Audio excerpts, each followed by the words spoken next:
Hello friends, my name is Manoj Kumar from Corp IT. In today's video we'll discuss about what are imperative and declarative way in Kubernetes. So usually there are two ways to define everything on the Kubernetes. The first is imperative. The imperative approach focusing on giving explicit instruction to the Kubernetes. So we are defining to the Kubernetes that you need to do a certain thing. Okay, and another way you can tell it exactly what to do and how to do it. We are telling Kubernetes that you need to do this, you need to create a pod, and how exactly you can do that, you're passing that command also. So let's suppose the first command that we have kubectl run nginx and the image equal to nginx. So we are defining Kubernetes that run a nginx pod with the name nginx, and the image should use this. And then we are exposing the port. So what we're doing, we are doing kubectl expose pod nginx with the port 80, and what type of service that we have, that is a node port. We already discussed on a service video. Now we can also do same for the replicas. So this is about your imperative approach.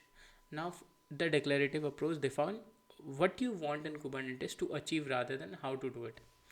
In the declarative way, we are just defining, okay, do this, but how you want to do it, we are not telling that. That is something Kubernetes has to do that for us. We are not defining, okay, run this command to create that, run this deploy, run this command to scale it. We are not saying that. We are just telling, okay, what we want, and you have to do it on our in our behalf. Okay, you describe the desired state in a configuration file, and Kubernetes automatically align the system with those specification. So that's what we discussed right now. So this is one of the declarative uh, deployment file that we have. What exactly in this deployment file? The kind is deployment, metadata we inserted the name, then in the spec section we have specified the replicas as 3. We are not telling how to do that, we are just telling a state, okay, we need a replicas at 3. Then this is selector, then the template section. The name is nginx. What are the specs of the container? Nginx. Image should be nginx. What are the port requirement 80. So this is what we are defining, but how the system need to do it, we are not defining that. Now this is a different thing. You can also have a look. So imperative, you tell Kubernetes what to do, and declarative, you tell Kubernetes what you want. So that's what the difference is. Execution, in the imperative way, it's just a direct command, you need not to do anything. But in declarative way, you need to create a YAML file. Initially there is a bit of a learning curve over there, but in a long run it is so helpful. So let's suppose in your team they ask you to create an nginx container. You just created it and you just run it, but later on there are a lot of modification in that. And let's suppose even you left the organization and someone in the organization, then he need to do all the things manually. Let's suppose you just created it via the declarative approach, and you procure that version on a GitHub. So let's suppose if the next engineer or employee is doing that, he have, okay, what exactly you did, and from that point he can just add the point. So you also have everything written down what exactly need to be done. Basically not exactly written down what step need to be done, but what state of that part should be. So that's a good thing. What are the state management? No record for the desired state. Kubernetes maintain a desired state. So that's also one of a good thing. Imperative is not very repeatable, whereas declarative is.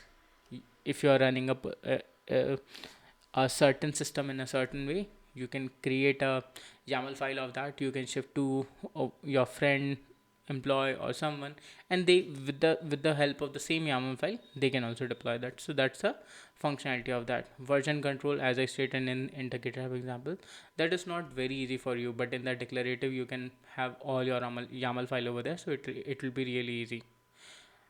Imperative demo testing manual action, that's so good, but for the production, declarative way is the way to go ahead. Rollback, here it is manual, there it is automating.